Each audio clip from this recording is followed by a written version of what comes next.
긴 본문의 말씀이었죠. 이 사무엘하 마지막을 장식하는 이 장으로 오늘 말씀 나누려고 합니다.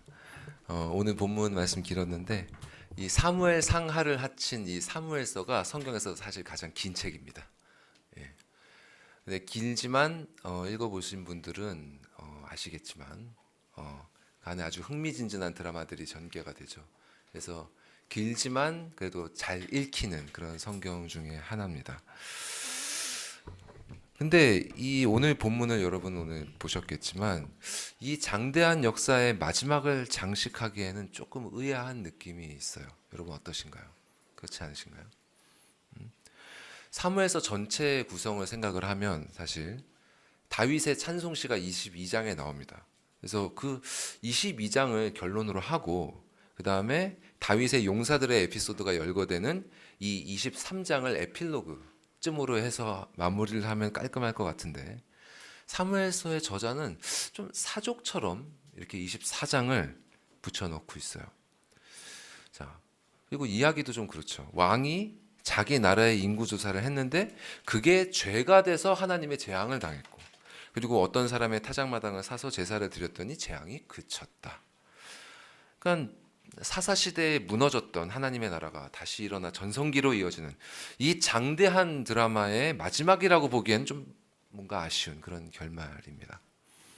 그러나 하나님께서 사무엘서를 이렇게 끝나도록 하신 데는 다 이유가 있겠죠.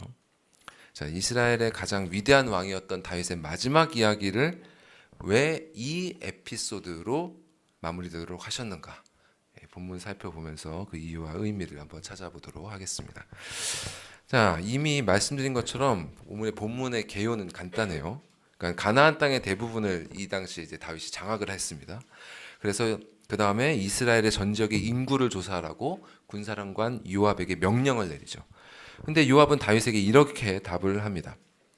자, 이 백성이 얼마가 되든지 왕의 하나님 여호와께서 100배나 더하게 하사 내 주 왕의 눈으로 보게 하시기를 원하나이다. 그런데 내 주 왕은 어찌하여 이런 일을 기뻐하시나이까?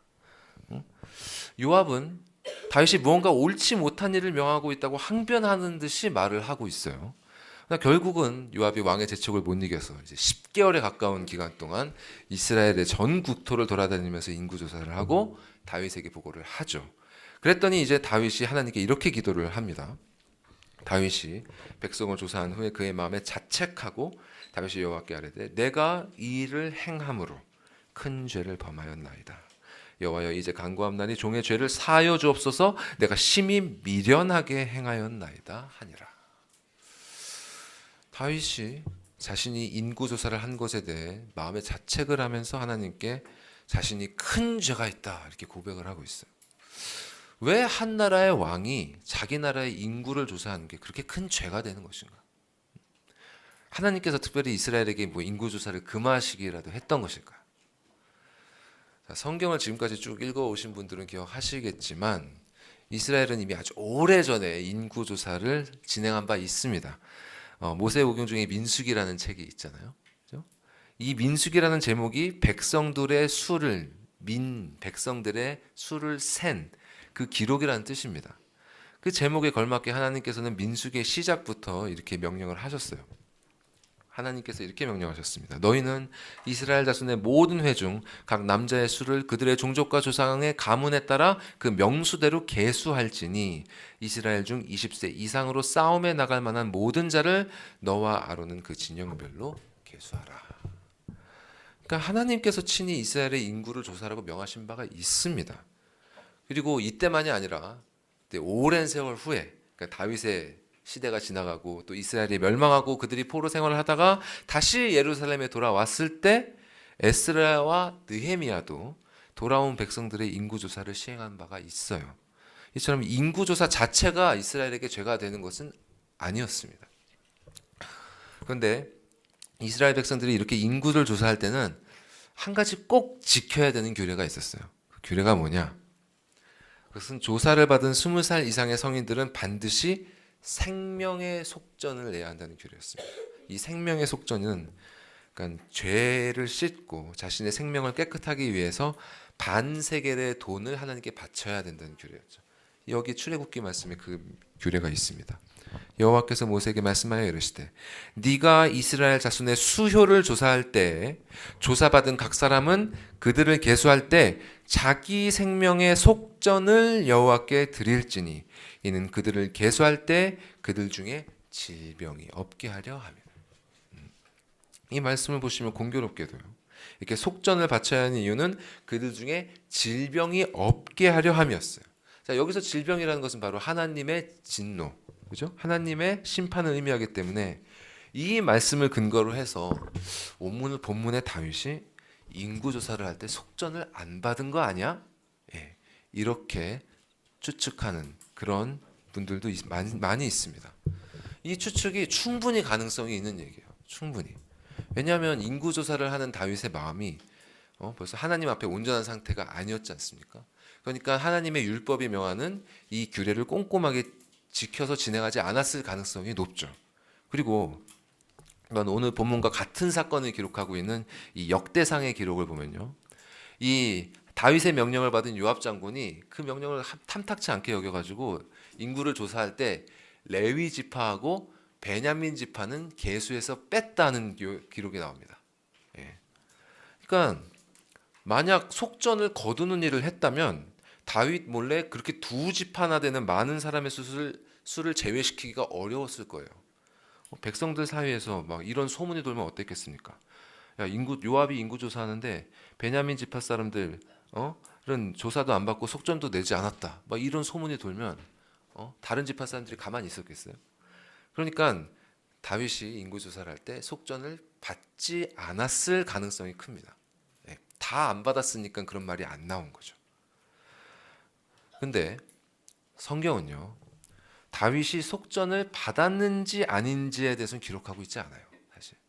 그리고 오늘 본문 10절에 보면 다윗이 자신이 속전을 받지 않은 것에 대해서 회개를 하는 게 아니라 이 일을 행함, 즉 인구를 조사한 것 자체에 대해서 회개를 하고 있습니다. 그렇기 때문에 속전에 대한 이슈는 오늘 본문의 주된 관심사는 아니에요. 자, 그러면 왜 인구 조사가 죄가 되는 걸까요? 왜? 그거는 인구 조사라는 것이 요즘 시대랑 다르게 당시에는 우리가 잘 와닿지 않는 또 다른 의미가 내포되어 있기 때문입니다. 요즘이야 인구조사하면 시스템도 잘 돼 있고 하니까 금방 하잖아요. 근데 오늘 본문 보신 것처럼 당신의 인구조사 한번 하려면 거의 1년 가까이를 온갖 그냥 많은 사람들이 고생을 하면서 해야 되지 않습니까? 이렇게까지 하는 이유가 뭐냐면 이 고대의 인구를 조사한다는 것은 마치 군대를 이렇게 줄 세워서 사열하는 것과 같았습니다. 예. 즉 이렇게 인구 조사를 하는 것은 병력의 수를 조사하고 그 수가 얼마인지 공표하는 거죠. 그래서 그 병력 수를 과시하는 겁니다. 그래서 자신의 권세가 얼마나 크고 강한지를 나타내는 왕의 정치적인 행위였어요. 그래서 고대 역사 기록을 보면 많은 나라들이 이 왕들이 자신의 그런 정치적인 목적을 위해 이런 일을 했다고 나옵니다. 고대 이집트든 페르시아든 로마든 다 자신들의 권위와 권세를 드러내기 위해서 인구 조사를 하고 병력들을 사열했다는 기록들이 나와요. 그러니까 다윗은 이렇게 다른 신을 섬기는 이교도 왕들처럼 자신이 가진 병력의 수를 조사해서 그의 권세를 자랑하려고 했던 것입니다. 근데 다윗이 본래 이런 생각을 가진 사람이 아니죠. 그는 시편 20편에서 이렇게 고백하기도 했어요. 들어보십시오. 20편 7절에 어떤 사람은 병거, 어떤 사람은 말을 의지하나 우리는 여호와 우리 하나님의 이름을 자랑하리로다. 그런데 가나안을 정복한 다윗은 어느새 이런 마음을 잃어버리고 다른 여느 왕들처럼 자신의 권세를 자랑하기 위해서 인구 조사를 시행하기에 이르렀습니다. 이는 그저 교만함을 넘어서서 자신의 군대를 하나님보다 더 의지하는 불신앙의 죄이기도 했어요. 그리고 이 죄의 심각성은 거기서 그치지 않습니다. 왜냐하면 그가 자랑과 의지로 삼으려고 했던 그 군대가 실은 자기 자신의 군대가 아니라 누구의 군대입니까? 하나님의 군대예요. 하나님의 군대. 이스라엘의 왕은 다른 나라의 왕들과는 달리 진정한 통치자이신 하나님으로부터 그 통치권을 위임받은 대리 통치자였습니다. 그러므로 다윗의 군대는 그의 사병이 아니었어요. 거룩하신 하나님의 군대였어요. 그렇기 때문에 그 군대에 참여하는, 그 군대에 속한 자로 계수함을 받은 자들, 그 개개인들조차도 하나님 앞에서, 하나님 앞에 군사로 나아가는 자로서 자신의 생명을 보존하기 위해서 죄를 씻어내기 위한 속전을 내야 했던 겁니다. 그런데 다윗은 자신의 정욕을 따라서 군대를 계수하는 이런 행동으로 하나님의 군대를 마치 자신의 것처럼 다루는 죄를 범했던 것입니다. 하나님의 것을 자신의 것으로 취하는 탐욕. 이것이 바로 인구주세를 시행한 다윗의 근본적인 죄였던 것이죠. 여러분도 혹시 하나님의 것을 여러분의 자신의 것으로 여기고 계시진 않습니까? 성경에는 이렇게 다윗처럼 하나님의 것을 자신의 것으로 취한 또 다른 왕의 이야기가 기록되어 있습니다. 여러분 잘 아시는 출애굽기 1장의 이집트의 바로죠. 그는 하나님의 백성, 이스라엘 백성들을 자신의 사적인 목적을 위해서 취해서 종으로 삼아 부렸습니다. 사실 이스라엘 민족이 원래부터 이집트의 종이 아니었죠. 물론 그들이 이제 그 땅의 주인이 아니었기 때문에 얹혀 사는 존재였지만 종은 아니었어요. 이집트 사람들이 하기 싫어하는 목축을 이집트인들은 가증하게 여겼으니까 그 목축을 하는 일을 그래도 가축들이 필요하잖아요. 그 목축하는 일을 해주는 공생하는 관계였습니다. 그렇게 오랜 세월 그런 관계를 유지하고 있었는데 이스라엘의 수가 점점 늘어나고 강대해지자 그것을 못마땅해 여긴 바로 왕이 그 오랜 관계를 깨버리고 하나님의 백성이었던 그들을 힘으로 제압해서 자신의 종으로 삼아 부리기 시작했던 것이죠. 게다가 바로는 모세를 통해서 당신의 백성을 다시 내놓으라는 하나님의 정당한 요구를 끈질기게 거부했습니다. 그 결과 어떤 일이 일어났죠? 10가지 재앙이 일어났던 것이죠. 그렇게 하나님의 백성을 자신의 것처럼 부렸던 바로처럼 오늘 본문의 다윗도 하나님의 백성들을 자신의 것으로 삼아 부림으로써 바로가 당했던 것과 같은 그런 재앙을 당한 것입니다. 근데 다윗이 받은 벌은 바로가 받은 것이랑 조금 달랐어요. 바로와 달리 하나님께서는 다윗에게 어떤 징계를 받을지에 대해서 3가지 선택지를 주셨죠. 첫 번째는 이스라엘 땅에 7년 기근이 있을 것이다.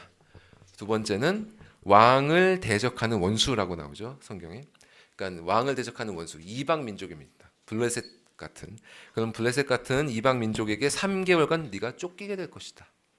그리고 세 번째로는 이스라엘에 3일 동안 전염병에 창궐하게 될 것이다. 이 중에 골라라 네가. 자, 하나님께서 왜 다윗에게 이런 선택지를 주셨을까요? 그것은 이스라엘에게 내리신 이 재앙이 이집트에 내리신 재앙과는 달리 하나님의 심판이 아니라 징계였기 때문입니다.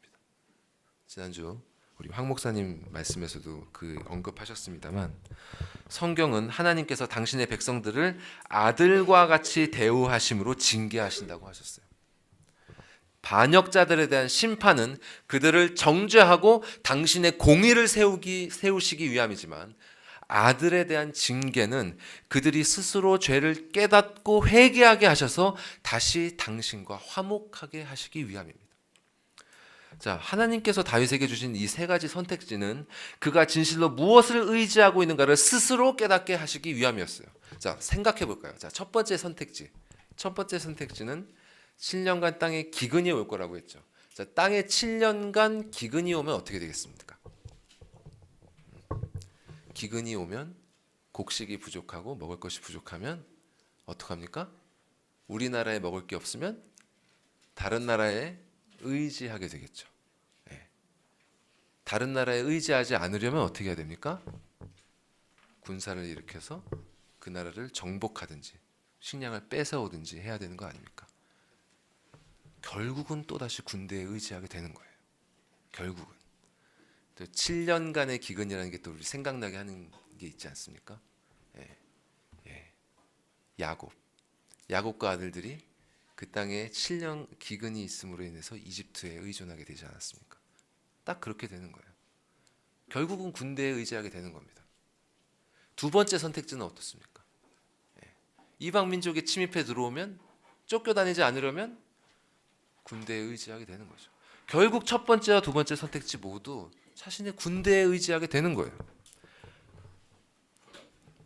그러나 다윗은 하나님께서 주신 이 선택지들을 보면서 자신이 누구를 의지해야 되는지를 깨달았던 것입니다.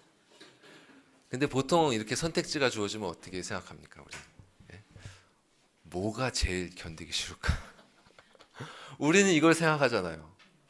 우리는 그게 우리 수준이에요.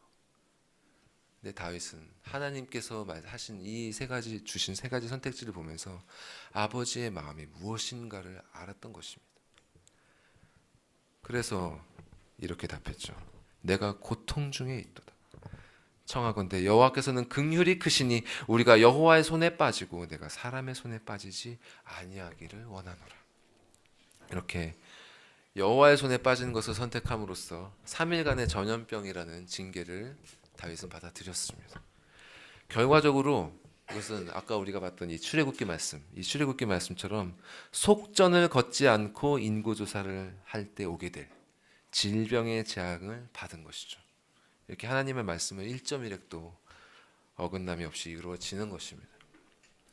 자, 그런데 우리는 여기서 한 가지 질문을 더 짚고 넘어가야 돼요. 왜 다윗의 잘못 때문에 이스라엘 백성 전체가 고통을 받아야 하는가? 한 사람의 잘못으로 7만 명이나 희생을 당하는 것이 너무 가혹하지 않은가? 그러나 사실 이 질문은 말씀을 꼼꼼히 읽지 않은 것 때문에 나오는 질문입니다. 자, 하나님은 애초에 다윗 하나 때문에 진노하신 것이 아니었어요. 우리 오늘 본문 1절에 이렇게 말씀하고 계시죠. 여호와께서 다시 이스라엘을 향하여 진노하사 그들을 치시려고 다윗을 격동시키사 가서 이스라엘과 유다의 인구를 조사하라 하신지라. 하나님은 다윗이 인구 조사를 한 것 때문에 진노하신 것이 아니라 애초에 그 전에 이미 이스라엘 전체에 대해 진노하고 계셨습니다. 다윗이 인구 조사를 하게 하신 건 이 일을 통해서 그들이 죄 가운데 있음을 드러내심으로 회개하고 다시 당신께 돌아오게 하시기 위함이었어요. 왜 하나님께서 이스라엘에게 진노하고 계셨는지를 구체적으로 성경이 말씀하고 있지는 않지만 이는 우리가 사실 다윗의 상태를 통해서 충분히 유추할 수 있는 것입니다. 이스라엘에서 가장 경건한 자, 하나님의 마음에 합한 자라고 했던 다윗의 상태가 어땠습니까? 자, 이와 동일한 사건을 기록하고 있는 역대상 21장의 본문을 보면요, 이렇게 말씀하고 있어요. 사탄이 일어나 이스라엘을 대적하고 다윗을 충동하여 이스라엘을 계수하게 했다. 자, 하나님께서 이스라엘을 다윗이 인구 조사를 하게 하신 것은 당신이 직접 명령하신 것이 아니라 하나님께서 욥에게 하신 것처럼 사탄이 욥을 시험하는 것을 허용하신 것처럼 그렇게 사탄이 다윗을 충동하는 것을 허용하셔서 그로 하여금 인구 조사를 하게 하신 것입니다. 자, 다시 말해서 다윗은 사탄의 충동을 이겨낼 만큼 성령으로 충만하지 않은 상태였어요. 하나님의 말씀을 따르지 않고 말씀의 길로 가지 않고 제가 지난번에도 말씀드린 것처럼 진정한 실제를 보는 눈을 잃어버린 상태였습니다. 다윗이 그런 상태였는데 이스라엘은 그 백성들은 어떤 상태였겠어요? 그리고 우리가 지금까지 읽은 것처럼 이스라엘 민족이 어떤 민족입니까? 그런 걸 생각해 봤을 때 하나님께서 이스라엘에 대해서 진노하고 계신 것은 굳이 설명이 필요가 없는 것입니다.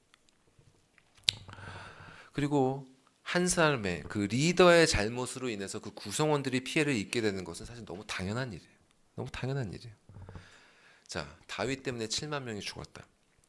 근데 사실 그들만이 아니라요. 우리 모두 이런 상황에 처해 있습니다. 우리도. 밑에 로마서에서 말씀하신 것처럼 한 사람으로 말미암아 죄가 세상에 들어왔고 그 죄 때문에 사망이 들어왔고, 그래서 모든 사람이 죄를 지음으로 사망에 이르는 것이죠.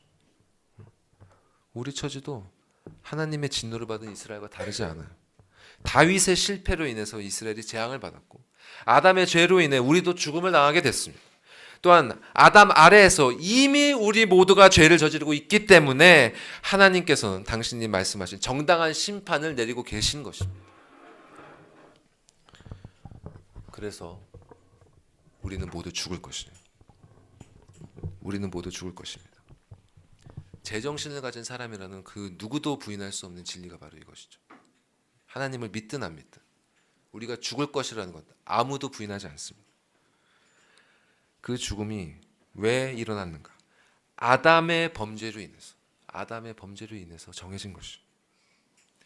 그런데 문제는 이 육신의 죽음으로 끝나는 것이 아니라 영원토록 하나님으로부터 분리되는 영혼의 죽음으로 이어진다는 사실이죠.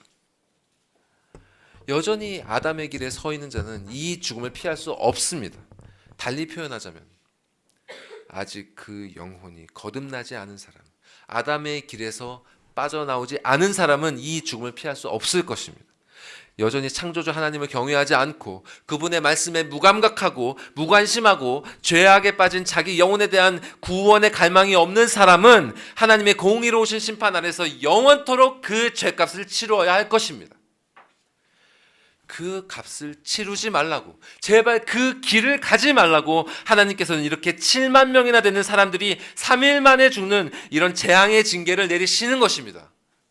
여러분은 이런 하나님의 마음을 이해하십니까? 영원토록 하나님의 진노 아래에서 슬피 울며 이를 갈게 되는 그 고통과 비교할 때 이 생에서 잠시 동안 아프다가 육신의 죽음을 맞게 되는 거 아무것도 아닙니다. 아무것도 아니에요. 이 세상에서 일어나는 그 어떤 재앙과 같은 고통도 전능하신 하나님의 진노 아래에서 영원토록 짓밟히는 그 고통에 비하면 실로 아무것도 아닌 것입니다. 그래서 우리는 이 땅에서 작은 고통을 겪을 때 이를 깨닫고 감사해야 돼요. 이 작은 징계의 고통 덕분에 영원한 형벌이 있음을 기억하고 그 길에서 돌이킬 수 있음에 감사해야 합니다. 근데 우리는 너무나 감사가 없어요. 정말 작은 일 앞에서도 우리 마음에서 너무나 많은 불평들이 나옵니다. 하나님의 징계하심은 사실 말할 것도 없고요. 하나님의 축복하심도 우리는 감사할 줄 몰라요. 그렇지 않습니까? 그러면서 다윗과 이스라엘 백성들이 서로에게 그랬던 것처럼 자신도 죄를 짓고 자신과 함께 있는 다른 사람들도 죄를 짓게 만듭니다. 또 아담과 하와가 서로 그랬던 것처럼 자신의 죄를 서로에게 전가하면서 비판하고 비난합니다. 서로가 서로를 더욱 죄악되게 만들면서 서로의 죄값을 치르게 하는 그야말로 총체적인 난국이 끝도 없이 이어집니다. 이스라엘과 우리가 전혀 다를 바가 없어요. 영적인 현실에 깨어있는 사람이라면 제가 말씀드린 이 말들 가운데 자신에게 일어나는 일들이 아마 보일 것입니다. 성령께서 양심 가운데 떠올려 주시는 어두운 것들이 있을 거예요. 하나님께서 이스라엘에게 베푸신 은혜, 여러분 생각해 보십시오. 얼마나 큽니까? 출애굽이 시작되던 그때부터 다윗이 전성기를 누리는 이때까지 끊임없이 이어지는 그 죄악의 행렬들에도 불구하고 하나님께서는 오래 참으시고 그들이 그때마다 돌이키도록 징계하시고 곤고에 빠진 그들의 부르짖음을 들으시고 거듭거듭 구원하시면서 마침내 당신께서 약속하신 그 모든 일들을 이루셨습니다. 아브라함에게 약속하셨던 땅 주셨고 그들을 하늘의 별과 바다의 모래와 같이 번성하게 하시겠다는 약속도 지키셨고 그들과 함께 하사 그들의 하나님이 되시겠다는 약속도 지키셨어요. 그런데 그런 하나님 앞에서 이스라엘은 여전히 그분의 진노를 불러 일으키는 모습을 하고 있지 않습니까? 그래서 더 이상 되풀이되지 않을 것만 같았던 광야에서 그들이 겪었던 그런 재앙이 이스라엘에 또 일어났던 것입니다. 약속의 땅에서. 우리는 어떻습니까? 하나님의 거듭된 그 은혜에도 불구하고 계속해서 자신의 정욕에 붙잡혀서 개가 토한 것을 다시 먹고 또 고통을 느끼면 또 토해내고 토한 거 또 먹고 또 고통을 느끼면 또 토해내고 반복하고 있지 않습니까?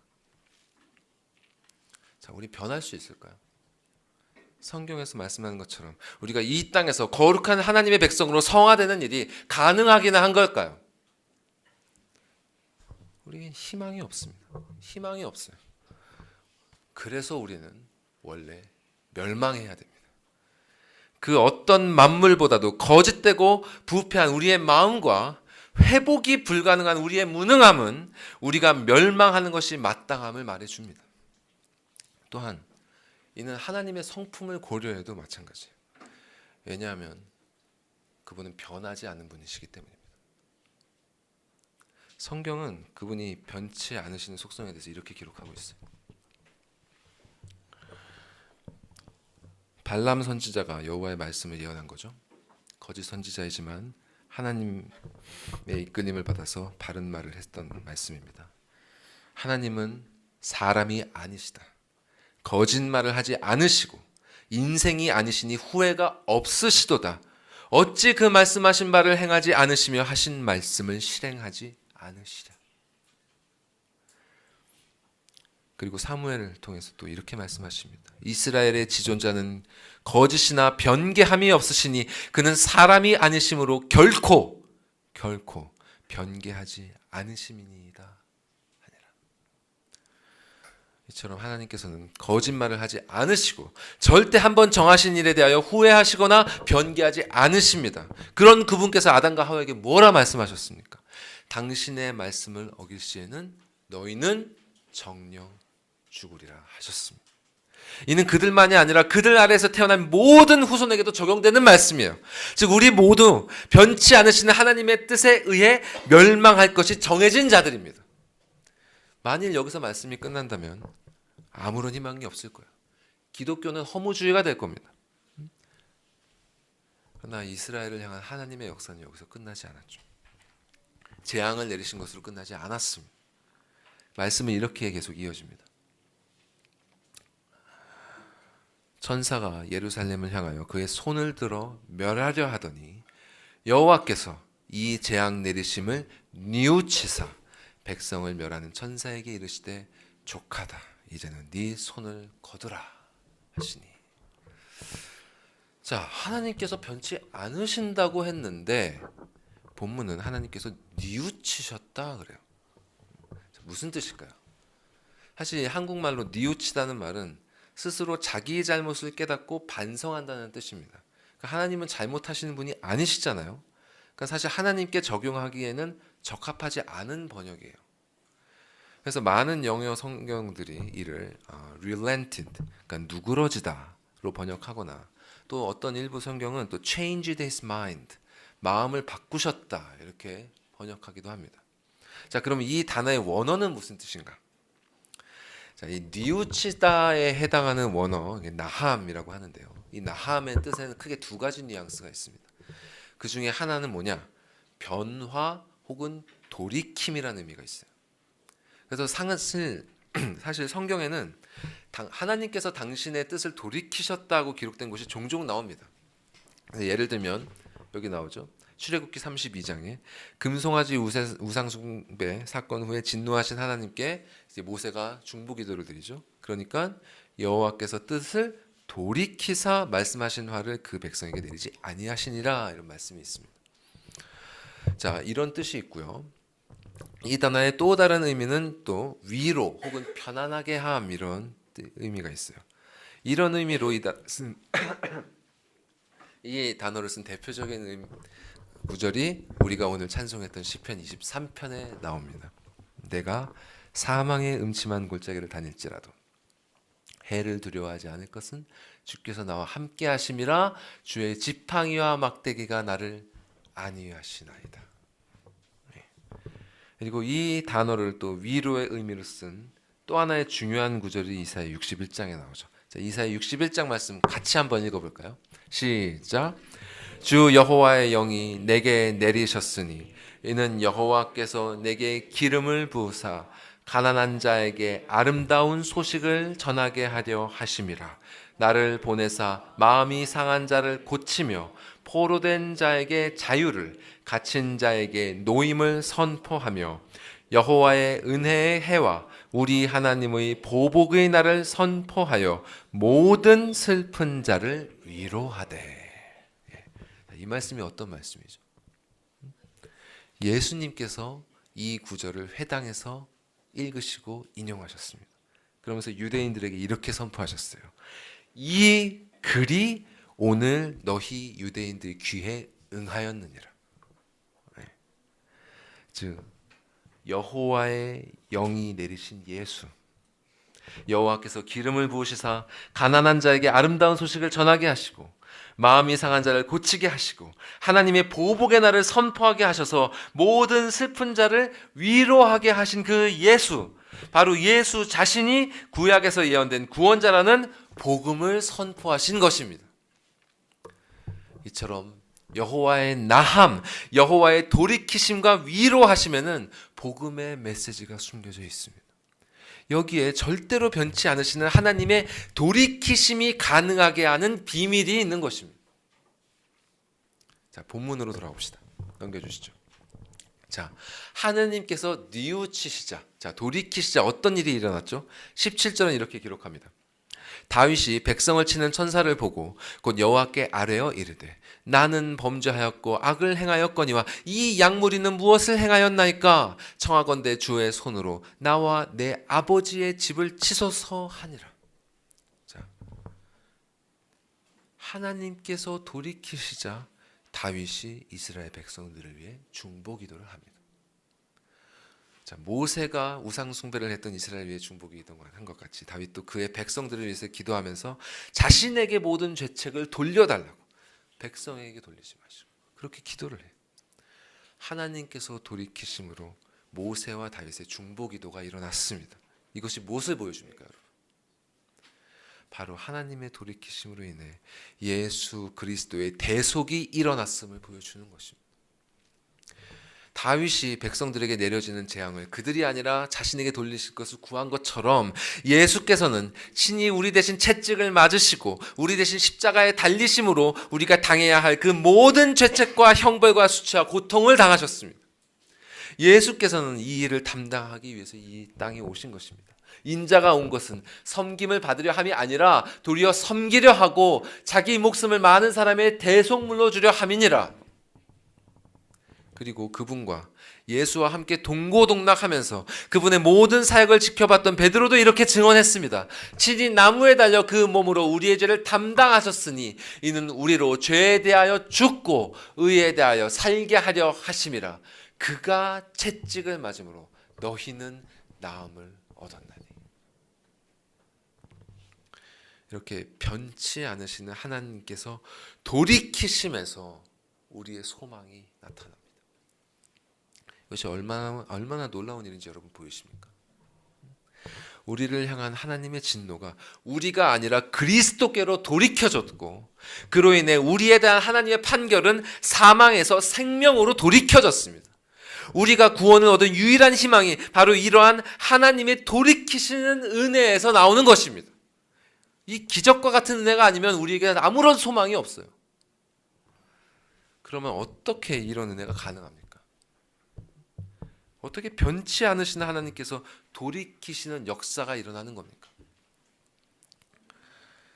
자, 하나님께서 중보기도를 올린 다윗에게 이렇게 명령하셨습니다. 18절에 보시면 여부스 사람 아라우나의 타작마당에 여호와를 위한 제단을 쌓아라. 그 명에 따라서 다윗이 그 땅 주인인 아라우나에게 정당한 값을 치르고 그것을 구입했죠. 아라우나가 그것을 무상으로 제공을 하려고 했지만 다윗은 이렇게 말하면서 그의 청을 거절했습니다. 왕이 아라우나에게 이르되 그렇지 아니하다. 내가 값을 주고 내게서 사리라. 값 없이는 내 하나님 여호와께 번제를 드리지 아니하리라. 값 없이는 사지 않을 것이고 값 없이는 번제를 드리지 않겠노라. 이것이 바로 예수께서 우리를 위해 행하신 일입니다. 예수께서는 우리가 하나님께 진 모든 빚을 대신 갚으셨어. 우리가 받아야 할 형벌, 우리가 갚아야 할 모든 죄값을 치르셨고, 거기에 더해서 우리가 마땅히 하나님께 돌려야 할 순종, 우리가 마땅히 해야 할 모든 의무를 대신 다 행하셨습니다. 예수는 우리를 위해 자기 자신을 이렇게 향기로운 제물과 생축으로, 그분의 모든 삶과 죽음을 하나님께 드리심으로 우리가 하나님께 치러야 할 모든 값을 다 치러 주셨습니다. 이것만이 우리의 소망이 됩니다. 이 일만이 우리에게 살아갈 수 있는 유일한 희망이 되는 거예요. 성자 하나님이신 그리스도께서 우리를 대신하여 제물이 되셔서 하나님께서 돌이키시는 자비가 나타나게 하셨습니다. 이것 외에는 하나님의 진노가 돌이켜지는 일은 없습니다, 여러분.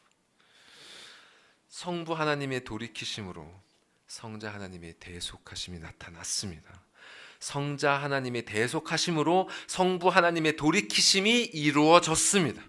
이렇게 성부와 성자로 말미암아 나타난 위로하시는 은혜가 성령 하나님을 통해 우리에게 다가오셔서 우리도 죄악으로부터 하나님께로 돌이키게 하십니다. 이렇게 삼위일체 하나님의 나함, 돌이키시고 위로하시는 그 은혜 외에는 우리에게 소망이 없는 것입니다. 이것이 바로 사무엘서의 장대한 드라마가 이 이야기로 마무리되는 이유예요. 사사들이 다스리던 시대에 이스라엘은 소망이 없었습니다. 하나님의 말씀이 희미해지고 모든 이들이 다 자기 소견에 옳은 대로 행하고 서로가 서로를 더욱 죄악의 구렁텅이로 잡아당기는 그 악순환 속에서 이스라엘은 점점 극심한 타락상에 빠져들었습니다. 하나님께서 그들에게 선지자 사무엘을 보내서 구원해 주시자 이제는 어떻게 했습니까? 우리에게 왕을 주세요. 우리에게 왕을 주세요. 우리에게 왕이 있으면 우리도 온전해질 수 있습니다. 사무엘이 만류했음에도 불구하고 그들은 그 자들의 고집을 꺾지 않았고 하나님께서는 그들의 뜻대로 그들에게 왕을 주셨습니다. 그 결과를 보여주는 것이 바로 오늘 본문입니다. 그들이 원했던 왕, 그들을 인도해서 모든 대적들을 물리치고 이스라엘의 반석 위에 올려놓은 다윗이 왕이 되었어요. 그런데 이러한 다윗조차도 하나님의 진노하심으로부터 그들을 구원할 수 없었습니다. 오직 여호와 하나님의 돌이키시고 위로하시는 복음의 은혜만이 그들의 소망임을 사무엘서는 증거하고 있는 것입니다. 하나님께서 우리에게 이 은혜를 주시는 이유가 무엇이겠습니까? 바로 우리도 당신께로 돌이키사 위로를 얻게 하려 하심입니다.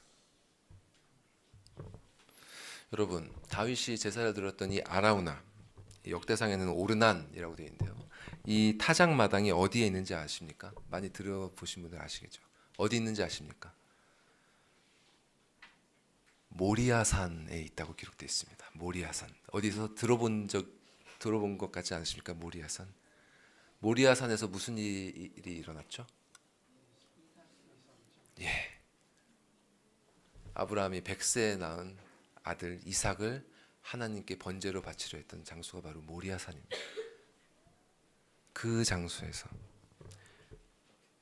하나님께서는 다윗에게 당신께 제사를 드리라고 하셨습니다. 이삭을 대신해서 예수 그리스도를 예표하는 순양을 준비해 주신 바로 그곳에서 다윗은 하나님께 제사를 드렸습니다. 그리고 역대상 21장에 보시면요, 하나님께서 번제단 위에 그 아라우나의 타작마당 모리아산에서 드린 번제단 위에 불을 내려서 그 제사에 응답하셨다는 내용이 나옵니다. 여호와께서 불을 내리셨다는 것은 이 제사가 하나님께서 기뻐하시는 합당한 예배로 인정됐고요. 또 이 예배가 이곳에서 계속해서 지속되어야 한다는 것을 나타내는 것이에요. 그래서 출애굽 시대에도 아론과 그 아들들이 처음 제사장이 되어서 드린 첫 제사 때 그 예배를 온전한 예배로 받으시고 그 예배가 지속되어야 함을 나타내시려고 하나님께서 여호와의 불을 내리셨죠. 그런 것처럼 다윗의 제사에도 이 예배가 반드시 온전히 지속되어야 하리라를 나타내시려고 하늘에서 불을 내리신 것입니다. 그리고 이 예배를 지속하기 위해서 다윗의 아들 솔로몬이 바로 이 자리에서 아라우나의 타작마당에서 성전을 지었습니다. 성전을 짓고 그곳에서 첫 예배를 드리고 처음으로 기도를 드린 솔로몬. 그 솔로몬이 이렇게 기도를 드렸죠. 21절에 보시면 주의 종과 주의 백성 이스라엘이 이곳을 향하여, 이 성전을 향하여 기도할 때 주는 그 간구함을 들으시되 주께서 계신 곳 하늘에서 들으시고 들으시사 사하여 주옵소서. 그리고 하나님께서 이렇게 응답하십니다. 솔로몬이 기도를 마침에 불이 하늘에서부터 내려와서 그 번제물과 제물들을 사르고 여호와의 영광이 그 성전에 가득하니 이스라엘 모든 자손은 불이 내리는 것과 여호와의 영광이 성전 위에 있는 것을 보고 돌을 깐 땅에 엎드려 경배하며 여호와께 감사하여 이르되 선하시도다, 그의 인자하심이 영원하도다 하니라. 여러분, 지금 우리에게도 이 역사가 필요합니다. 지금 우리에게도 솔로몬의 성전이 사라진 대신에 하나님께서는 영원토록 무너지지 않을 성전을 우리에게 주셨습니다. 십자가에서 죽으시고 부활하심으로 무너진 성전을 사흘 만에 일으키신 예수 그리스도, 그분이 바로 우리의 성전이 되십니다. 우리의 성전이 되신 그 그리스도 안에서 그분의 말씀을 의지해서 기도할 때 사도행전에서 증거하는 것처럼 성령의 불이 각 성도에게 임하실 것입니다. 우리에게 필요한 것은 제단 위에 재물을 태우는 불이 아니라 우리 마음에 이 더러운 죄악을 태우는 성령의 불입니다. 성령께서 생각나게 하시는 그 그리스도의 말씀, 그 불같이 뜨거운 말씀은 뜨거운 용광로의 불이 철의 불순물을 태워버리듯이 우리 마음에 더러운 생각들을 태우시고 우리 영혼을 정결케 하실 것입니다. 우리에게 이 일이 일어나야 합니다. 매일매일 이 역사를 경험함으로 성령이 거하시는 이 성전을 거룩하게 해야 합니다. 여러분은 이 일을 경험하고 계십니까? 이 일이 여러분의 매일이 되고 있습니까? 잊지 마십시오. 이스라엘 백성들이 솔로몬의 성전을 향해 기도하면 하나님께서는 그들에게 돌이키시는 은혜를 베푸시리라 약속하셨습니다. 이처럼 우리는 그리스도 안에서 그리스도를 의지해서 그리스도에게 기도함으로 아버지의 돌이키시고 위로하시는 은혜를 누릴 수 있습니다. 또한 우리의 죄를 태우심으로 우리의 영혼을 아버지께로 돌이키시고 그분으로부터 안위를 얻게 하시는 은혜를 누릴 수 있습니다. 우리가 하나님의 진노에서, 그 진노로 말미암은 이 생에서의 비참함과 영원한 형벌에서 벗어날 수 있는 길은 오직 예수 그리스도로 말미암은 하늘 아버지의 돌이키시고 위로하시는 은혜밖에 없음을 부디 잊지 마시기 바랍니다. 그분을 바라보고 기도할 때 그분의 영, 성령 하나님께서 불같이 임하셔서 여호와의 위로하심을 우리의 마음에 충만하게 하실 것입니다. 기도하시겠습니다.